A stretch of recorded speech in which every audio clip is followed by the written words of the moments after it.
Une vidéo pour répondre à Jacques Le Fou et tous ses compères, tous ses disciples, lointains et proches. Ils se reconnaîtront. Je profite de ce mois de carême également pour le souhaiter à tous mes amis, tous mes frères catholiques. Je vous souhaite un très très très bon carême. Alors en effet, on a déjà eu l'occasion de discuter avec lui.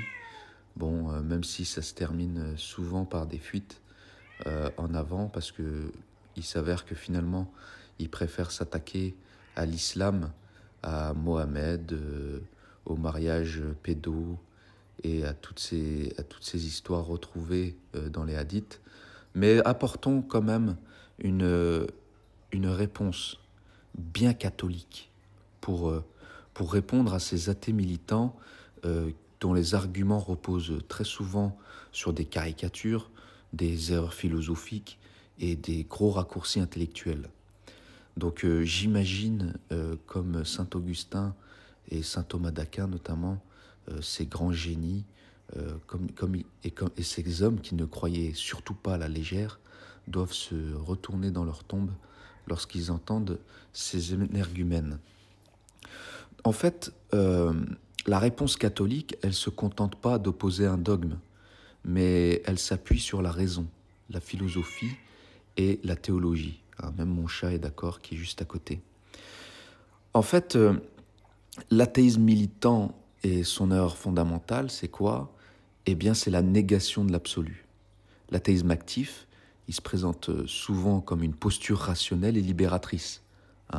Il se présente en fait comme des sauveurs finalement. Mais l'athéisme commet une erreur profonde. Il rejette a priori toute transcendance sans démonstration contraire. Ils sont incapables de démontrer que la transcendance n'existe pas.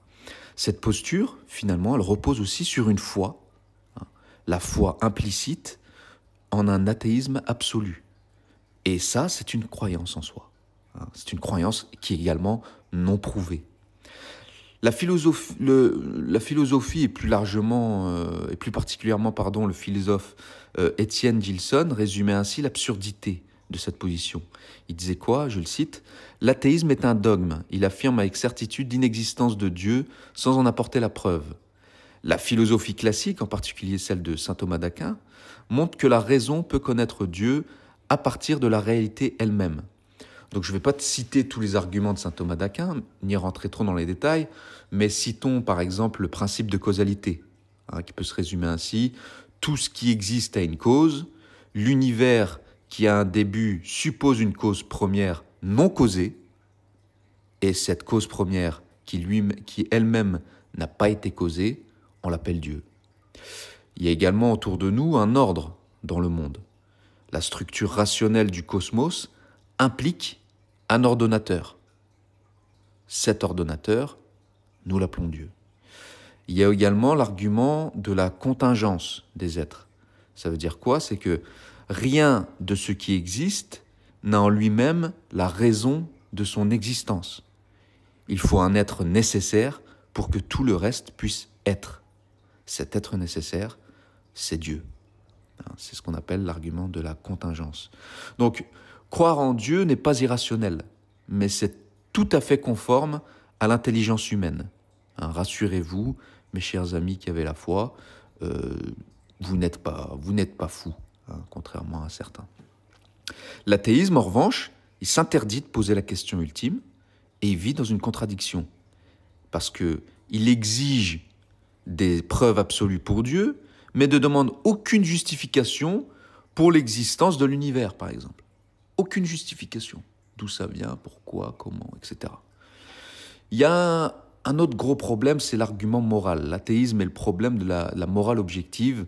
C'est que beaucoup d'athées militants se proclament d'une morale humaniste. Vous savez? Pourtant, ils échouent à justifier l'existence d'une morale sans Dieu. Une morale objective, notamment. Parce que sans Dieu, tout est subjectif. Tout est à l'appréciation de l'homme. Donc si l'athéisme est vrai, alors le bien et le mal ne sont que des conventions humaines, sans fondement objectif. Nietzsche d'ailleurs, il l'avait compris. Sans Dieu, la morale devient un simple jeu de pouvoir. Et il a dit ça je vais vous citer un de ses passages dans son livre qui s'appelle Par-delà le bien et le mal. Il a dit « Il n'y a pas de faits moraux, seulement des interprétations morales. » Or, la plupart des athées militants continuent à parler de justice, de dignité humaine, de droit, comme si ces notions étaient finalement absolues. Mais sur quelle base ces gens-là se basent-ils pour dire ça? Le christianisme, lui, fonde la dignité humaine sur l'image de Dieu en l'homme. Si l'homme est voulu par Dieu, il a une valeur infinie. Si l'homme n'est qu'un accident biologique, il n'a pas plus de dignité qu'un caillou ou un vélo ou autre, ou je ne sais quoi. Donc l'athéisme militant veut garder les fruits du christianisme, donc les droits de l'homme, la compassion, la dignité, mais il refuse la racine de tous ces fruits qui est Dieu. C'est une vraie contradiction. Ensuite, il y a l'argument historique. Le christianisme, c'est un moteur de civilisation. Les attaques contre la foi se nourrissent souvent de caricatures historiques. L'Inquisition, les croisades, le pseudo-obscurantisme. Or, si vous faites une analyse honnête de l'histoire, eh bien, ça nous montre l'influence décisive du christianisme dans l'essor de la civilisation.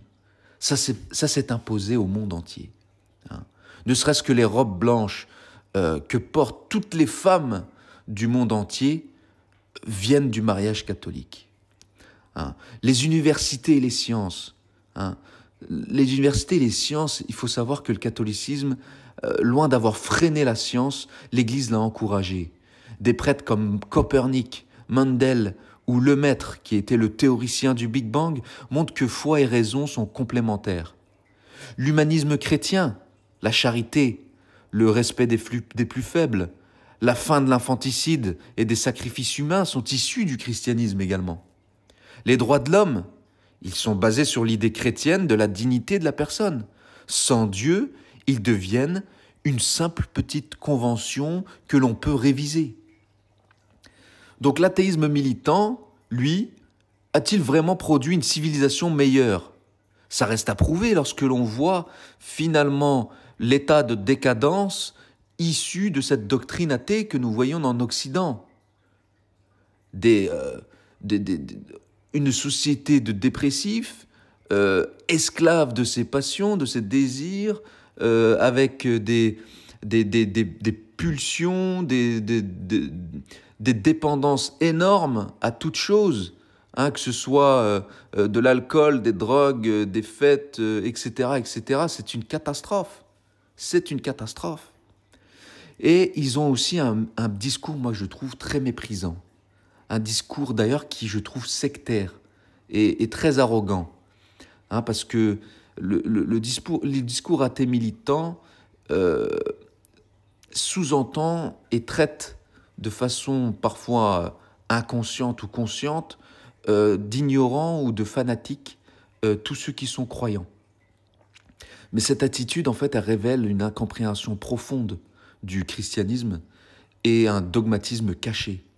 La foi chrétienne n'est pas une superstition, mais un acte d'intelligence et de cœur. Comme le disait Pascal, le cœur a ses raisons que la raison ne connaît point.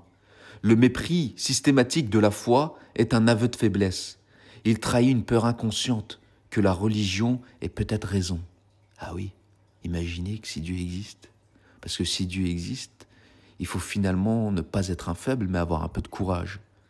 Parce que si Dieu existe, qu'a-t-il dit et qu'est-ce que cela implique dans nos vies? La vraie liberté intellectuelle ne consiste pas à insulter les croyants, mais à écouter leurs arguments. Le grand converti André Frossard, ancien athée, disait la chose suivante: « L'athéisme est une impasse. C'est en cherchant la vérité que j'ai trouvé Dieu. » Donc, le christianisme n'est pas une croyance naïve, mais une vision du monde rationnelle et profondément humaine. Donc, face aux attaques de ces athées, nous devons répondre avec la raison. L'existence de Dieu est philosophiquement fondée, la morale.